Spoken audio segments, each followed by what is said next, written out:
ئەمانە پێویستی بە یەکێتی نەتەوەی خۆی هەیە بە تایبەتی لە مامەڵەکردنان لەگەڵ ڕێکخراوی تیرۆریستی جیهانی کە بریتە لە ڕێکخراوی داعش ئەمە لە کاتێکایە داعش و ڕێکخراو ڕاستە تا ڕادەیەک لاواز بووە لەسەر ئەرزی واقع بەڵام لەڕووی ئایدۆلۆژی و ئامادەیەکی زۆری هەیە ئەبێ ئێمە هەمیشە ئەوە بە هەند وەربگرین ئامادەبوون لەڕووی ئایدۆلۆژیەوە ئامادەبوونی مەیدانی بەهێزێکی زۆر زیاترەوە بەرهەم ئەهێنێ بۆ ئەم بەبەستە بێ ئێمە بزانین چۆن مامەڵە لەگەڵ هەم دۆسیە هەرێمیەکان ئەکەین هەم چۆن مامەڵە لەگەڵ دۆسیە نەوڵەتیەکان ئەکەین بۆ لە هەمووی گرنگتر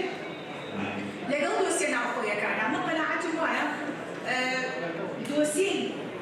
ڕێکخراوی تیرۆریستی داعش بۆ ئەندازی کە دۆسیەکی نێودەوڵەتیە هەرێمیەوە بە هەمان کاتیش ناوخۆییە و لە هەمووشی مەترسیدارتر هێندەی بۆ سەر کورد مەترسیدارە پێم وایە بۆ ئەندازەیە مەترسیدار بێت بۆ سەر وڵاتانی ناوچەکە و جیهان چونکە مازانین ئاراستەیەکی هەرێمی هەیە کە دەمی ڕێکخراوی داعشەکە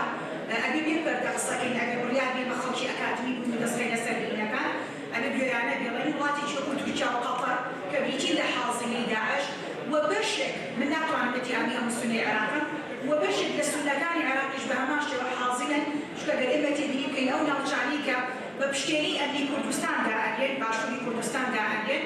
ئەو پشتێنە ئەمنیە زیاتر نزیکن لە ناوچە سونەنشینەکان و لە هەمان کاتیشان مجوڵەکانی داعش هەر لەو ناوچانە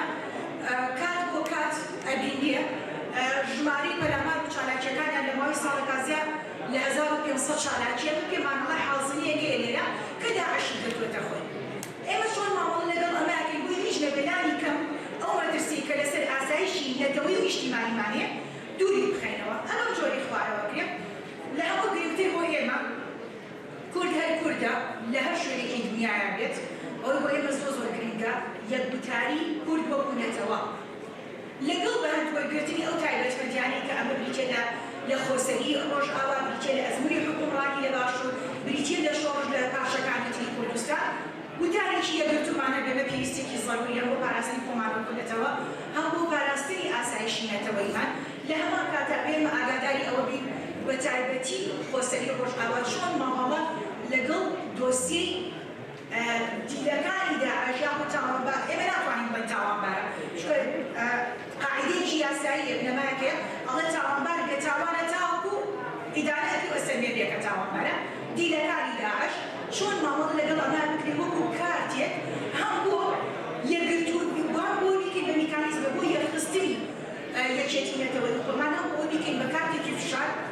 بەدەست کوردەوە بە تایبەت شكاني SD لای داعش قاومتەوە لە وڵاتەکانی سعودیە لە ئیمارات لە یەمەن لە وڵاتە عەرەبیەکان یەکێک لەو ژنە چالاکوانانەی کە توانوێتی بە دواداچوون بۆ ئەو ژنانە بکات کە لە لای داعش قاومتەوە فەریدە سەعدۆ خەلەفە بەڕێز فەریدە خان ڕۆڵی بینیوە لەم نێوەندەدا و پێمان خۆشە لە ئێستادا بابەتەکەی خۆیمان پێشکەش بکات فەرموو فەریدە خان شاریکتان هەیە بله أنا سيردا أم قلك سباسيا بريا قصد من وقت دعوة جبرة شاني راسي تبينا كوسا وقت دعوة إيش قال بكن إيش مقبرة قلك المهمة خاصة إيش لجو جنارة بلو إشوا دنيا عالم هموزاني سي مها هاشت كارزر كفرمانك أما زين سر الملة ما إيش قال ده هذا إشوا قرن بيسو يليدا بلكي إيريش وقتل عام تيبوين بس بيتري قتل عام وفرودين واغتصاب كرنو هاتيا سر ملة إزدين هاتيا سر ملة إيرين إنه هفت هزار وقت فرمان إذا كتوجن كان نبدأ سدا عشرة هزار بيسد يقصير ما أجعال قصد با هاتنا خلاص كريم تسليمي مكرين مجي تسليمي عائلة وان كريم إنه زي هش سه تاريخ أنا نبيزاندن أو هسه تاريخ ناينا وندارن يجي بهزار كتوجن الإزدي كنا نبدأ سدا عشرة هانا فروتين هانا اغتصاب كرين الدولة لهم قابل دركتين أردوه أو هذه تنسيق داعش كرين أو تاريخستان وتاريخ هذه سشنغالي تخوصن شنغالي هم جبنا تاريخستان إيش آلية ديجيبا أو تاريخ جناية ونداكن أو روناهي آلية جهة بهار روناهي دا شنغالي أو روناهي وقت دا شنغالي إرادة قرآن هذا قرآن شيء اتفاقا إزدياد شيء بوين روناهي جهة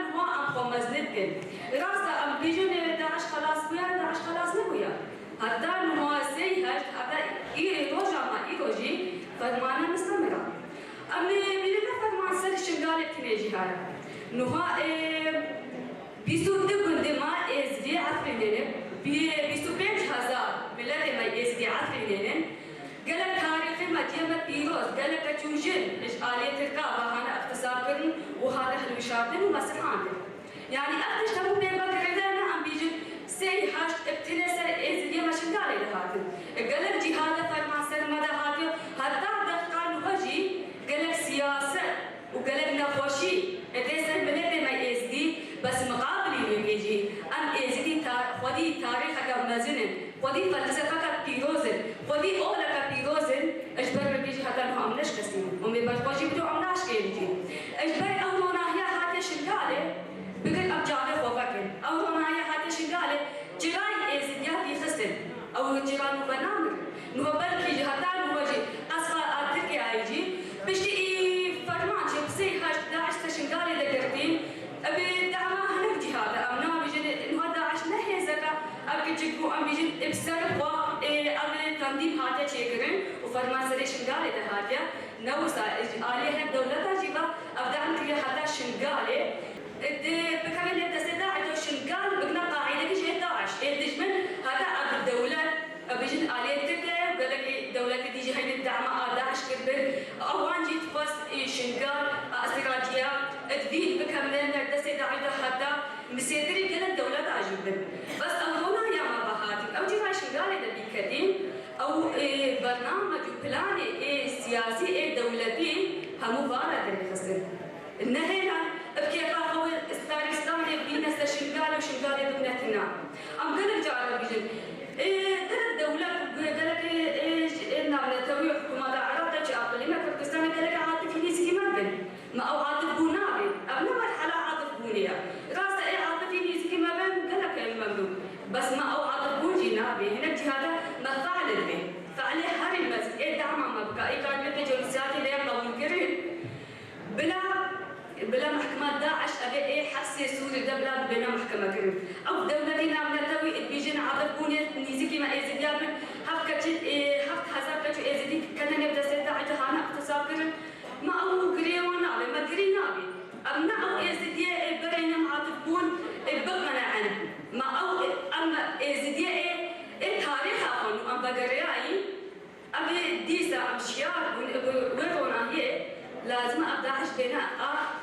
محكمة كريم وسدس كاتو جنين إزدي أجبر هاي زحمة ديتين كاتو جنين إزدي بون هذه نتروتد كاتو جنين إزدي بون لازم أبدأ ديوان بين محكمة كريم وأسرار وخطر على شعبنا في روجافا أو شمال شرق سوريا فهو لا يقل الخطورة على شعبنا في جنوب كردستان فأيضا بستهداف داعش شعبنا الكردي الإيزيدي فهو لا يتوانى في استهداف قرى شعبنا الكردي الكاكائي